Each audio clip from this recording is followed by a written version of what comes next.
السلام عليكم ورحمة الله وبركاته. ازيكم حبايب قلبي متابعين قناة يوميات زوجة بسيطة؟ عاملين ايه؟ يا رب تكونوا بخير. وحشتوني كتير كتير كتير. طبعا رمضان كريم و مفيش احسن من خير رمضان، وكل سنة وحضراتكم بألف خير وسلام يا رب.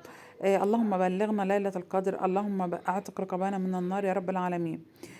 طبعا انا اول يوم كنت عند حماتي، كانت عزمانة على فراخ، فطبعا حبيت ارد العزومه وعزمتها على دكر بط. دكر بط يا جماعه سمين سمين قوي، اللي جايبه لي اختي، ربنا يخليها ليا ويبارك لي فيها ام يوسف. ما تحرمش منها ابدا ولا من تربيتك يا اختي، واهم حاجه ان انت ما تحرميناش من تربيتك وحاجتك الجميله دي.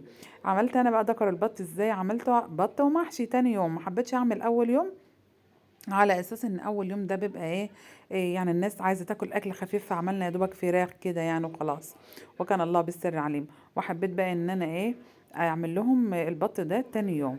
يلا بقى نشوف الجمال ده اتعمل ازاي. انا كان هنا عندنا دكر بط بسم الله ما شاء الله، حوالي 6 كيلو كده، بسم الله ما شاء الله، ربنا يبارك لها يا رب ويخليها لنا اختي ويبارك فيها يا رب. صيادتك اهو، عشان لو عندك دكر كمان اديهوني عشان اعمل لك بيه احلى فيديو. بس على فكره ناقصه حاجات كتير هبقول لك عليها بعدين يا ام يوسف. المهم دكر البط بتاعي ده انا حطيته على النار عشان يتسلق. طبعا طبعا انتوا عارفين طريقه السلق الجميله بتاعتنا المعتاده. وشلت منه الريم اللي عليه ده وسبته بقى ياخد ودي مع نفسه. كنت جايبه كرومبايه، كان عندنا سوق بقى سوق الجمعه، وجبت كرومبايه حلوه كده متوسطه، وقلت هعمل محشي النهارده. كانت حماتي هنا عامله التين، ده تين مجفف، وكانت بلاه كده عشان انا بضربه في الخلاط، ما بحبش اكله كده الا مع الخشاف. مع الخشاف اكله كده، انما كعصير لا، عايزه عصير يعني، فاهمين؟ المهم كان هنا معايا حوالي كيلو ونص من الطماطم، وبعدين او كيلو وربع على حسب ما الطماطم تكون حمرا يعني، جبتها برضو من السوق. وعملت كده بصلة حبيت اغمقها شوية عشان احط عليها الطماطم عشان تبقى حمرا كده، لان هي ما كانتش حمرا قوي يعني، ما عجبتنيش في اللون بتاعها يعني.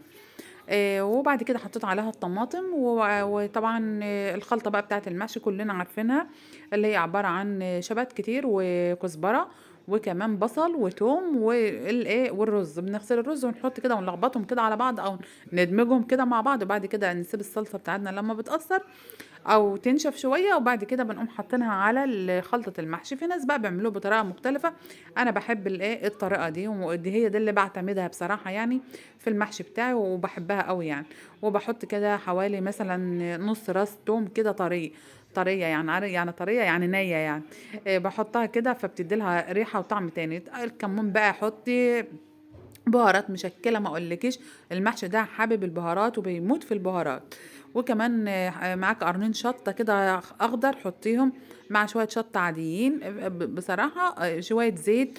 يعني خلطة المحشي تكون مكونة من كل الحاجات الجميلة. ممكن في ناس بتحط مرقة في الصلصة أو في التسبيكة، وفي ناس ما بتحبش، وفي ناس بتحط خلطة المحشي اللي هي بتشترى كده من عند العطار. أنا بصراحة ما بفضلهاش نهائي يعني.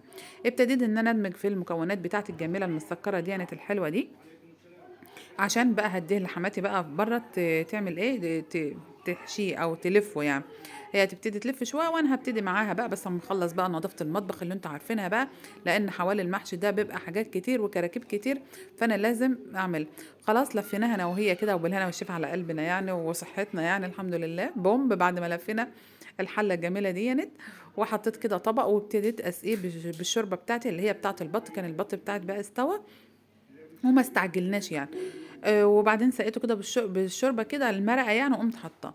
انا هنا قطعت البطه بتاعتي عشان يعني شويه كده وهحمرها. وكمان جدي طلب من جدي اللي هو حماي، طلب مني فراوله وقال لي يا نادي اعملي لي فراوله. فيا عم الحاج ما احنا عندنا هون التين، قال لي معلش اعملي لي فراوله. حبيتش ازعله بقى يعني، جدي يا جماعه ولازم يسمع كلامه يعني بدل ما نطرد من البيت. بعدين قمت جايبه البطايه بتاعتي كده، وقمت قعدت احمرها بالشكل الجميل المسكر ده. كان ممكن حطيتها في الفرن، بس لا انا يعني حبيت ان انا احمرها يعني، عشان يعني بضحك على اولادي ان هم ممكن ياكلوها، بحيث ان هم بيحبوا الحاجات المتحمره يعني. ده كان الشكل الجميل بتاعها. هو انت شايفين بعد ما اتحمرت، والكراكيب بتاع عارفين الكراكيب يعني ايه؟ الحوايج، الحاجات الاشياء بتاعتها، رقبتها ودماغها وراسها والكلام من الكلام ده. والله العظيم كانت بسم الله ما شاء الله ماليه حله تانية يعني، حله. المهم انا ضربت بقى العصير بتاع، رغم ان الكهرباء كانت قطع، بس قعدت استنى كده شويه، ما حبيتش ازعله يعني، وقمت ضربه العصير بتاعي. وكان عندنا كذا عصير، شايفين ده عصير التين ده اللي انا وحماتي، او اللي انا ونينا. عصير الفراوله الرودينه وجدها، وده عصير التمر هندي لاحمد ابني. يعني شايفين كل واحد فينا له عصير معين. امال ايه، احنا بندلع. وكل دونت، وبقوا يبلعوا المحشي بالعصاير. يعني سابوا الشوربه او المرقه، وبقوا في ناس بتعمل طبعا ملوخية على المحشي. ما عملتهاش، لا انا عملت، هو استكفيت بالشوربة او المرقة بتاعت الدكر البط وخلاص، وعلى كده. وشايفين بقى الجمال والحلاوة، والله العظيم انت تحسوا ان انا جوعت كده يعني خلاص. انتوا عارفين بسم الله ما شاء الله، الجمال ده كله ما تتاكلش منه غير نصه بس او اقل، والله اقل من نصه، وهيقضبها تاني يوم يعني. بس انا الحمد لله مش هقضبه تاني يوم، لا انا النهارده في اكلة تانية مختلفة يعني. فبألف هنا وشفا يا رب على اللي اكل واللي هياكل منه تاني. ودايما